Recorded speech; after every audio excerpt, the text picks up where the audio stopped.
मार्गशीर्ष महिना हा हिंदू धर्मामध्ये अत्यंत पवित्र मानला जातो, कारण या महिन्यामध्ये देवी महालक्ष्मीचे व्रत घरोघरी गुरुवारी केले जाते। घरात सुख समृद्धी ऐश्वर्य राहावं, आनंद नांदावं, या सर्व गोष्टीसाठी देवी महालक्ष्मीची पूजा घरोघरी केली जाते। तर देवी महालक्ष्मीच्या कळसाला साडी किंवा पीस कसं नेसवायचं आज मी तुम्हाला दाखवणार आहे। अत्यंत सोप्या साध्या पद्धतीने तुम्ही देवी महालक्ष्मीच्या कळसाला सजवू शकता। त्याकरिता आपल्याला इथे एक पीस घ्यायचं आहे आणि साडीला कसं प्लेट घालतो आपण त्याच पद्धतीने याच्या प्लेट्स आपल्याला घालून घ्यायच्या आहेत। तुम्ही बघू शकता अत्यंत छोट्या छोट्या प्लेट्स आपल्याला घालायचे आहेत, जेणेकरून ते कळसाला सुंदर दिसतात। देवीच्या पूजेकरिता हिरवा रंग शुभ मानला जातो, त्याचकरिता इथे मी हिरव्या रंगाचं पीस घेतलेलं आहे। आता याला छान असं फोल्ड करून घेऊ आणि इथे तुम्ही बघू शकता हे पीस छान फोल्ड झालेलं आहे। पीस व्यवस्थित फोल्ड होत नसेल तर तुम्ही यावरती एक इस्त्री फिरवू शकता। आता हे पीस दोन भागामध्ये फोल्ड करायचं आणि मध्यभाग जो येईल तिथे आपल्याला एक सेफ्टी पिन लावून घ्यायची आहे। तुम्ही बघू शकता या पद्धतीने मी इथे सेफ्टी पिन लावून घेतलेली आहे। आता हे पीस आपण बाजूला ठेवून देऊया। बघू शकता हे पीस छान असं फोल्ड झालेलं आहे। आता आपण देवी आई लक्ष्मीची चुनरी तयार करून घेऊ। त्याकरिता इथे मी लाल कलरचं पीस घेतलेलं आहे, तुम्ही बघू शकता।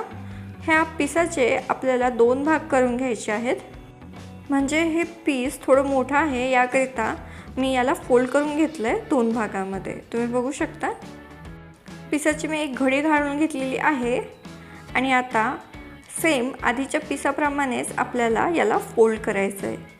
हाताने छान असं प्रेस करून आपल्याला हे फोल्ड करून घ्यायचं आहे। तुम्ही इस्त्री देखील यावरती फिरवू शकता। काही वेळातच इथे आपलं पीस तयार झालेलं आहे। हे पीस देखील आपल्याला फोल्ड करून घ्यायचं आहे। आता याचेही सेंटर भाग काढायचा आहे आणि यालाही मध्यभागी आपल्याला पिन लावून घ्यायची आहे। चला तर मग कळसाला पीस नेसूया। त्याकरिता प्रथम आपण फोल्ड केलेलं पीस घ्यायचं आहे, त्याला या पद्धतीने कळसावरती ठेवायचं।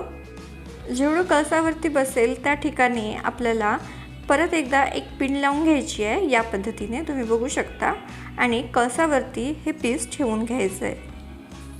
अगदी सोप्या पद्धतीने मी तुम्हाला कळसाला पीस कसं नेसवायचं ते दाखवत आहे। कळसावरती हे पीस छान असं सेट करून घेऊया आणि उरलेला भाग असा दिसतो, तुम्ही बघू शकता, अगदी मस्त आणि सुंदर दिसतो। तुम्ही तो असाच ठेवू शकता, पण मी हा भाग मागे घेऊन ह्याला देखील एक सेफ्टी पिन लावून घेणार आहे। या पद्धतीने दोन्ही कॉर्नर घेऊन मी याला मागे पिन लावून घेत आहे, तुम्ही बघू शकता।